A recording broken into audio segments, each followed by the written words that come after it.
नमस्कार, मोबाइल समाचार में आपका स्वागत है। मैं हूं आपका दोस्त मोजो यानी मोबाइल जर्नलिस्ट राजीव रंजन। आइए आज हम बात करते हैं ग्लोबल सिनेरियो, जो ग्लोबल सिचुएशन है अभी, अनिश्चितता का जो माहौल है और उसमें क्या कुछ होने की उम्मीद है। अगर हम चैनलों की बात करें तो लग रहा है कि युद्ध फुल स्केल हो गया है, शुरू हो चुका है, लेकिन ऐसा है नहीं। भले ही डोनाल्ड ट्रंप G7 की मीटिंग बहुत जल्दी वहाँ से भागे निकले, इस कदर निकले कि लगा कि कोई बहुत बड़ा फैसला लेने जा रहे हैं, और फ्रांस के राष्ट्रपति पे गुस्सा भी हुए कि वो हमेशा गलत प्रेडिक्शन करते हैं। तो हम कोई शांति वार्ता में नहीं जा रहे हैं, कोई कुछ बड़ा होने वाला है। यहाँ तक कि मैसेज दे दी कि तेहरान को खाली कराओ, ईरान की राजधानी को खाली करने की पूरी तरह उन्होंने घोषणा की, जैसे कि वो एटम बम हमला करने वाले हों या कोई बड़े पैमाने पे हमले करने की तैयारी हो। लेकिन आज 2 दिन बीत जाने के बाद भी कुछ नहीं हुआ। इससे उलट जो अब तक आयरन डोम के नाम पे जो एक कुकून बना हुआ था, एक बड़ा सा कि इज़राइल पे कोई हमला ही नहीं कर सकता, इज़राइल के अंदर कोई मिसाइल्स ही नहीं गिर सकते, उसका भी सत्य सामने आ गया।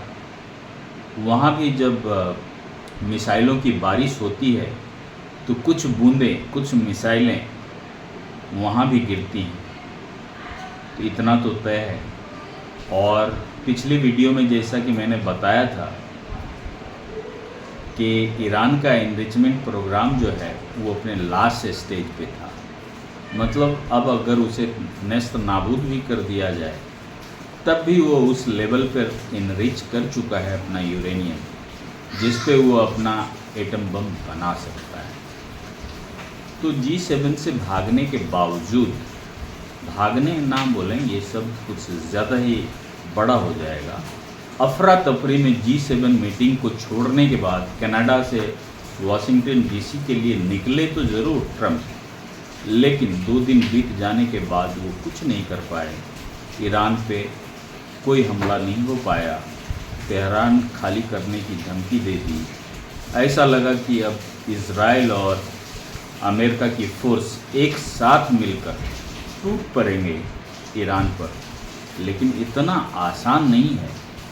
ईरान कोई छोटा मोटा मिडिल ईस्ट का देश नहीं है जिस पे कि कभी भी बिना सोचे समझे हमला कर दिया जाए। और जहाँ तक सूत्रों की माने तो 10 एटम बम बनाने की क्षमता अब ईरान के पास है। ईरान अकेले खड़ा नहीं है। ईरान अगर बर्बाद होगा तो उसके साथ साथ बर्बाद होगी दुनिया की दूसरी सबसे बड़ी महाशक्ति, जो कि अमेरिका को भी आंख दिखाता है। जी हाँ, मेरा इशारा चीन की ओर है। चीन का सबसे क्लोज बॉन्डिंग ईरान के साथ है। चीन की जो इकोनॉमी का दिल धड़कता है, इकोनॉमी की जो रफ्तार है, जो इकोनॉमी की इंजन चल रही है, उसके पीछे कहीं ना कहीं ईरानी तेल का हाथ है। तो अगर ईरान पे हमला हुआ तो चीन की इकोनॉमी अस्त व्यस्त हो जाएगी, क्योंकि 90% तेल, जितना भी इन प्रतिबंधों के बावजूद, दशकों तक प्रतिबंधों के बावजूद जो 32 लाख बैरल पर डे उत्पादन की इजाज़त थी ईरान को, उसका 90% तेल चीन ही खरीदता है। तो आप समझ सकते होंगे चीन की ज़रूरतें तेल की ईरान पूरी करती है।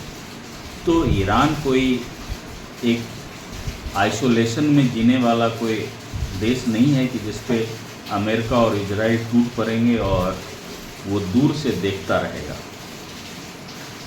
चीन इसको रिटेलिएट करेगा और खुले तौर पे करेगा, चोरी छुपे नहीं।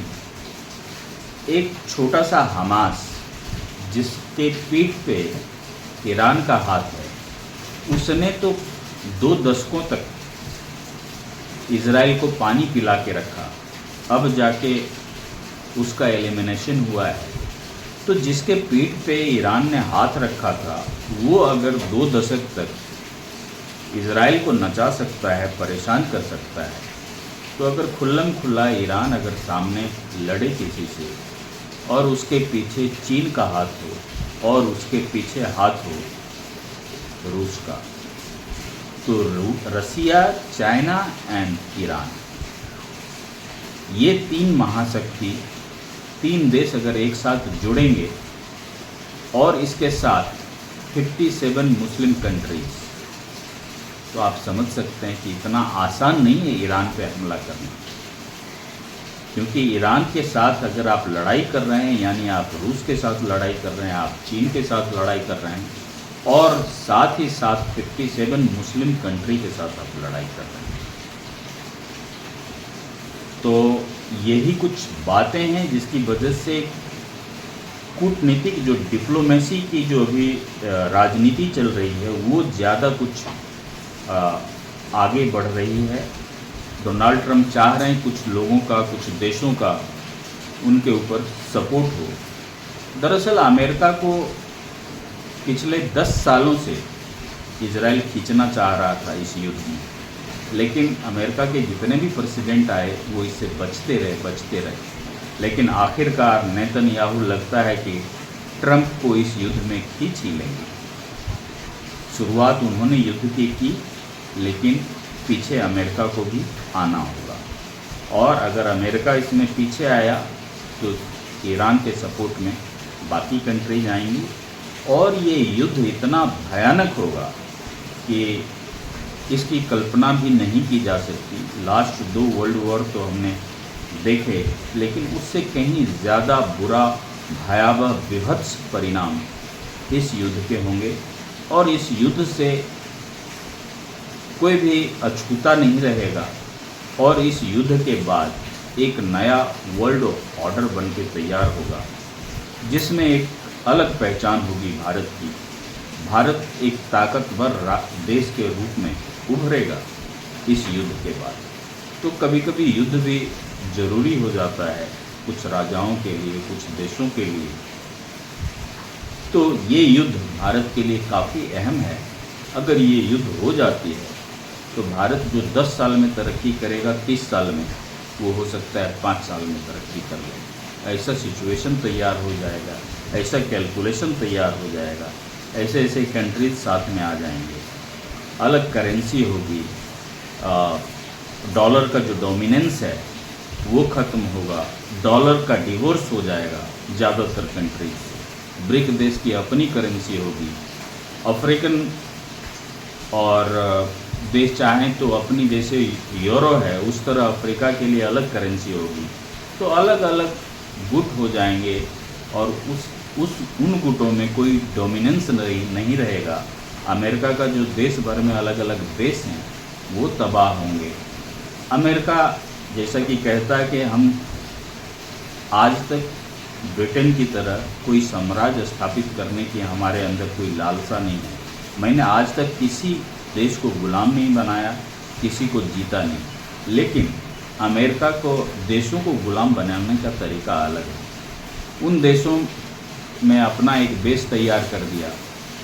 एक अमेरिकन बेस है, समझ लीजिए वो देश गुलाम ही है। आज लीबिया क्या कर रहा है, गद्दाफी के मरने के बाद वो पूरी तरह अमेरिका के चंगुल में है। आज इराक क्या हो रहा है, हम सबसे ज़्यादा तेल इराक से खरीदते हैं, लेकिन वो पैसे कहाँ जा रहे हैं, किन कंपनियों के पास जा रहे हैं, अमेरिकन के पास जा रहे हैं। तो अमेरिका कोई भी बहाना करके, कूक करके तख्ता पलट कर देगा, कहीं किसी देश पे हमला कर देगा, फिर वहाँ अपना बेस तैयार कर लेगा और उसको अपना गुलाम बना लेगा। ब्रिटेन की तरह नहीं कि वहाँ जाके राज करेगा, बस वहाँ की सारी पॉलिसी वो तय करेंगे, वहाँ से क्या एक्सपोर्ट होगा, इंपोर्ट होगा वो तय करेंगे, वहाँ के जितने भी अहम फैसले हैं, वो युद्ध में वो देश किसके साथ खड़ा होगा वो तय करेंगे। तो कुल मिलाकर अमेरिका की ये रणनीति रही है, जो कि अब अपने आखिरी चरण में है और बहुत जल्द ये समाप्त होने वाली है। हमें लगता है आपको ये जानकारी अच्छी लगी होगी। एक अलग तरह की जानकारी है जो कहीं अखबारों में, टीवी पे और इस तरह देखने को नहीं मिलते हैं, क्योंकि हर कोई एक न एक गुट में है, तो एक गुट की बात करता है। इस तरह के निर्भीक जानकारी आपको बहुत कम जगह सुनने को मिलेंगे। तो हमें उम्मीद है आपको ये पसंद आई होगी। प्लीज़ इसके लिए आप मोबाइल समाचार को लाइक कीजिए, सब्सक्राइब कीजिए और अपने दोस्तों, रिश्तेदारों के साथ भी इसे शेयर कीजिए। आज के लिए फ़िलहाल इतना ही। नमस्कार।